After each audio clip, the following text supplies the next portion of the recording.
మా కోయేటోళ్ళు ఈదిలో 10 రోజులు అయిపోయింది. ఇంతకుముందు నేను వచ్చి కూరగాయలు తీసుకొని పోయి ఎడారిలో ఉంటాం కదా, ఎడారిలో అంటే ఎడారి యాత్రికుడు అక్కడ తిరుగుతాడు కదా ఎడారిలో. ఆ ఎడారి యాత్రికుడు వచ్చేసి మళ్ళీ ఈది రోజు వచ్చేచ్చే మా వాళ్ళు ఏదో కూరగాయలు తీసుకో అని చెప్పి వాళ్ళకి నచ్చిన కాడికి ఎంత రంజాన్ ఈద్లో వాళ్ళు ఎంత ఇచ్చేది మనము గుట్టు విప్పకూడదు అనమాట.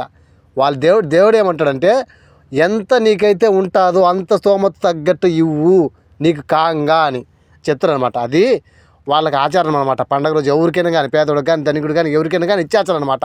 ఉన్న కాడికి చేతిలో గొప్పగా చెప్పుకోరు, మేము ఇంత ఇచ్చామని ఎప్పుడు కానీ గొప్పగా చెప్పుకోరు, గొప్పగా అనుకోరు కూడా. వాళ్ళకి ఆ దినానికి ఆ పూటకి ఎంత అయితే అంతే ఇచ్చారు, అంతే ఇచ్చింది నాకు. అందులో ఎందుకు పోవాలా, కూరగాయలను కొనుక్కొని ఏదో పండ్లు పలారాలు ద్రాక్ష గీక్ష కొనుక్కొని పోదామని చెప్పి మళ్ళీ సూపర్ మార్కెట్కి వచ్చినాం, కొనుక్కున్నాం. ఎన్నికి తిరిగిపోయేటప్పుడు దాకిలు కాడికి పోతానే ఏ ఊరు మీది అని ఒక కోయిటాయని అడిగిండు. మాది ఇండియా అన్నాం. అంటానే మీరు మంచోళ్ళు ఏ పని చెప్పినా చేస్తారు అని చెప్పి అరవాణ దోసుకొని పోయిన దానికి మళ్ళీ ఒక 2 దినాలు వచ్చింది.